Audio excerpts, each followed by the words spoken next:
ينفعه الذكرى أما من استغنى فأنت له تصدى وما عليك ألا يزكى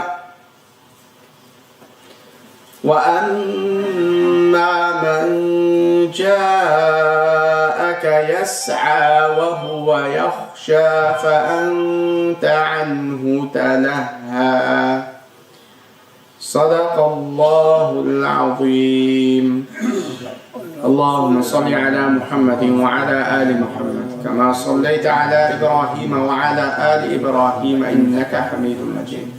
اللهم بارك على محمد وعلى آل محمد كما باركت على إبراهيم وعلى آل إبراهيم إنك حميد مجيد. My dear respected brothers, elders, listeners, the verses of the Holy Quran that I've recited are the opening verses of the third surah, which is in Para 30.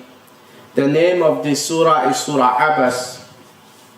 It's a Makki surah which was revealed to Rasulullah sallallahu alayhi wasallam during his stay in Makkatul Mukarramah.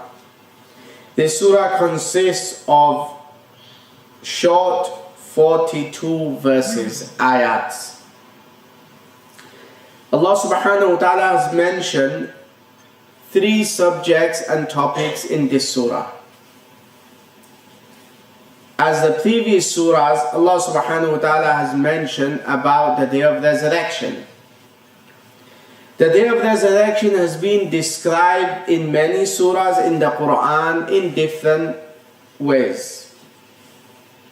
For example, the first surah of this Juz Para 30, Surah Naba, which means news. Allah subhanahu wa ta'ala has given example of the day of resurrection like a farmer.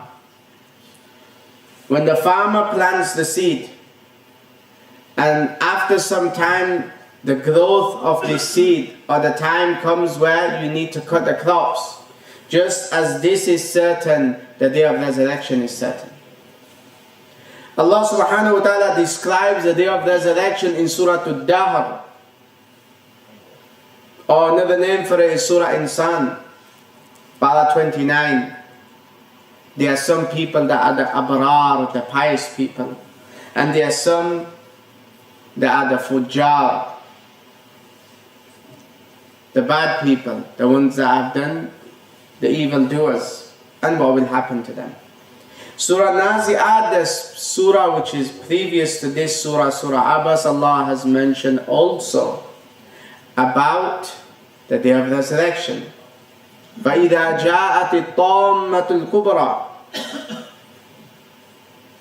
And in this surah, Allah subhanahu wa ta'ala has also mentioned about the day of resurrection. But that topic of the day of resurrection is the end of the surah.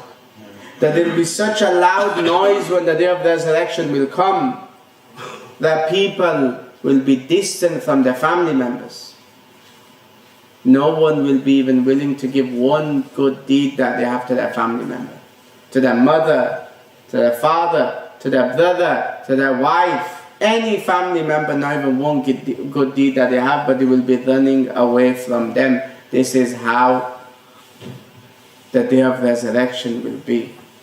This is how much fear people will have and worried about their deeds. And today we're living in this dunya where every second and every minute and every day and every month and year, depending on what we are doing now, is how we are preparing for our akhirah and how difficult it will be or how easy it will be. But there's so many distractions that we have that is taken away from our purpose of life. So in this surah, 3 subjects. The first, the beginning of the surah is related to a story. So we have to understand the background verses to understand the first few verses of the surah. And many lessons that we learn. Then in the middle of the surah, Allah subhanahu wa ta'ala describes about how human is ungrateful. And then the third subject is about the day of resurrection. So we begin with the first of the surah, which has there's a background story to this. Then we will move on to the surah and understand. Now, Rasulullah sallallahu alaihi wasallam, day and night he gave da'wah. And he went to the leaders of Makkah and invited them towards Islam, to accept. Day and night he would go and invite them. Now there was a time where the leaders of Makkah were with Rasulullah sallallahu alaihi wasallam. And it was at that time a blind companion whose name is Abdullah ibn Maktoum radiyallahu an, a great companion. He came to Rasulullah sallallahu alaihi wasallam because he was blind and unaware that the leaders of Makkah are sitting. And he said in a loud tone to Rasulullah sallallahu alaihi wasallam, "Allimni mimma 'allamak Allah." Teach me what Allah has taught you. So Rasulullah sallallahu alaihi wasallam, he had frowned, and his face expression was that this time, if I speak to these leaders of Makkah, maybe they'll come on the right path. This will be a means for more people accepting Islam. So, and maybe he could come at another time. And he had said it a number of times. Teach me what Allah subhanahu wa ta'ala has taught you. So because Rasulullah sallallahu alayhi wasallam had found, Allah subhanahu wa ta'ala sent these verses, and which are a lesson for us that we learn about the Muslims in general, how important it is inviting them towards Allah subhanahu wa ta'ala, or those that can take a lesson from what we say. So Allah subhanahu wa ta'ala revealed these verses unto Rasulullah sallallahu alayhi wasallam. And after this incident, any time Abdullah ibn Maktoum radiyallahu anhu would come, Rasulullah sallallahu alayhi wasallam would pay special attention and give him special care and ask him, do you have any need? Is there anything that you would like to ask? Before he would, when he would come and when he would leave also. This companion was blind. He was blind, but he was a great companion. He was also mu'adhin in Rasulullah sallallahu alaihi wasallam's masjid. And at times Rasulullah sallallahu alaihi wasallam, when he went on a journey, he kept behind. Responsible was Abdullah ibn Maktoum radiyallahu anhu. So he was a great companion of Rasulullah sallallahu alaihi wasallam. And so Allah subhanahu wa ta'ala sent these verses. So Allah subhanahu wa ta'ala mentioned the word Abbas. The surah is called Abbas, which means to frown. And if we look in other tafsir books, Tafsir Ruh al-Ma'ani, Alama Alusi rahimahullah, he has described and named this surah as A'ma, the blind, because it refers to the story of Abdullah ibn Maktoum. But the most common name of the surah, which is everywhere in the Quran, is Abbas. The word Abbas, it means to frown. So Allah subhanahu wa ta'ala is mentioning to Rasulullah sallallahu alayhi wa sallam, Abasa wa tawalla, that he had frowned and turned away. And ja'ahul a'ma, that a blind man had come to him. So Allah subhanahu wa ta'ala, you see, the Quran is being revealed unto Rasulullah sallallahu alayhi wa sallam. So Allah could have said that you had frowned. But Allah subhanahu wa ta'ala mentioned that he had frowned and turned away. That a blind man had come to you. And then further, Allah subhanahu wa ta'ala mentions that you do not know, perhaps he could have taken some advice. Meaning, there was two possibilities. Now there is the leaders of Makkah that are there, Abdullah ibn Maktoum that is there. Allah is saying that yes, zakah could mean even a little bit of advice. Sometimes we listen to a talk of deen, we take some advice. Or sometimes and we'll practice on that. Sometimes we've listened to a talk, we go back and we may think about it. So we're thinking about some changes or reform that we can make in our life. Allah subhanahu wa ta'ala is mentioning that this companion of Rasulullah sallallahu alayhi wasallam, his heart was clean and he had come with the intention to take some nasiha and advice. On the other hand, the leaders of Makkah, Allah subhanahu wa ta'ala has mentioned regarding them that they had no intention to get to guidance or get to the right path. Yet this companion had this intention to learn something. أو يذكر فتنفعه الذكرى, or he may take heed, or this advice that Rasulullah sallallahu alaihi wasallam would give him, that it would benefit him. So reminding one another the lesson that we learn, it benefits.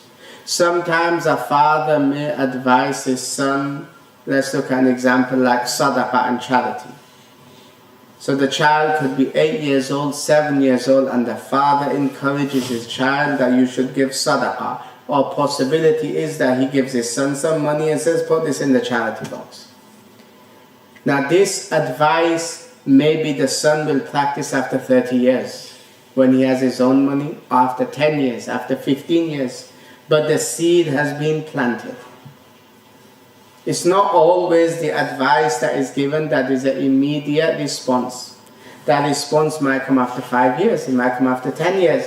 But this does not mean that we stop giving advice. Now there are some people that object and say, it's okay, you don't need to speak, we don't need to remind me. Allah is saying to us in the Quran that we need reminding because we forget as humans.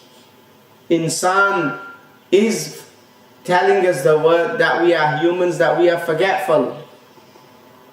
So we need reminding. And a person that says, I do not need reminding. You don't need to remind me, I'm a Muslim. You know, this person is content with what he has. And in deen, a person should not be content. Only in dunya.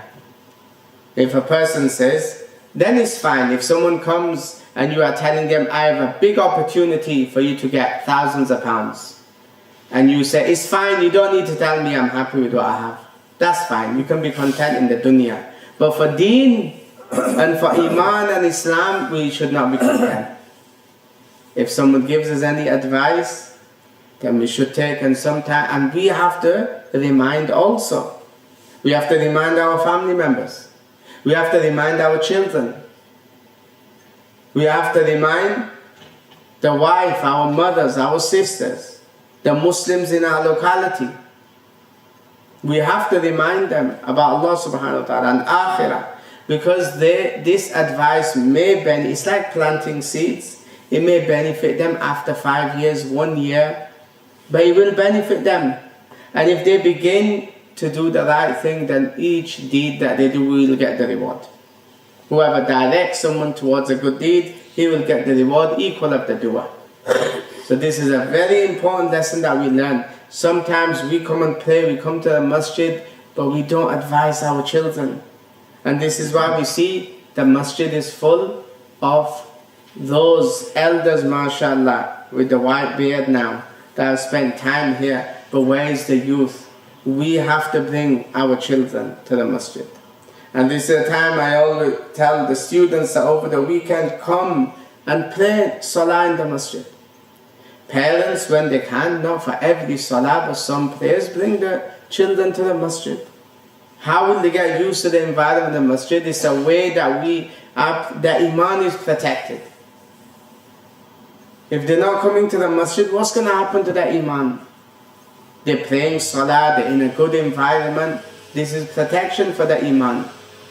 And if they're not coming to the masjid, they're not praying namaz, they have no connection with the masjid, then the iman is in danger in the environment that we are living in.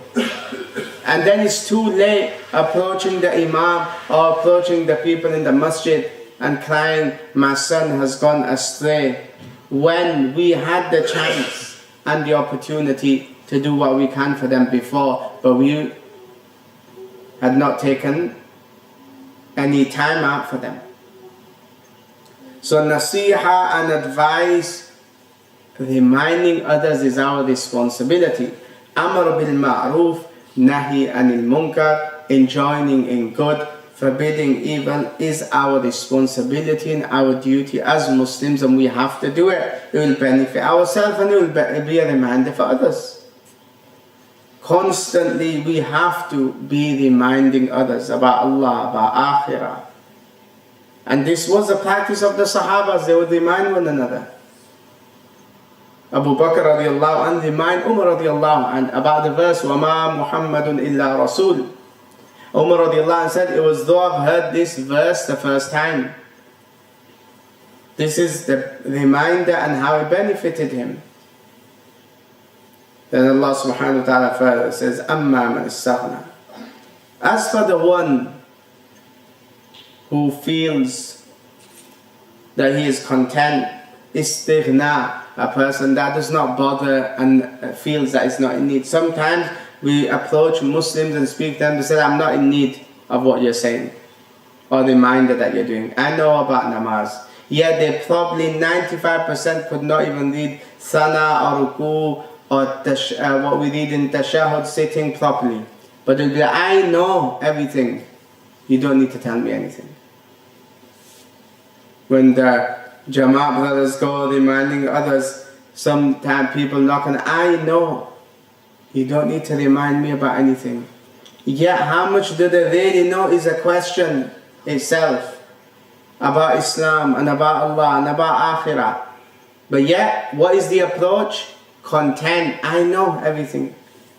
I pray Salah. That answer itself is the evidence of how much they really know.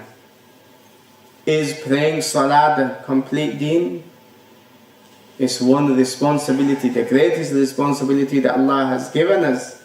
But it's not complete, because in a day we only need to pray Salah, which adds up to 1 hour 30 minutes.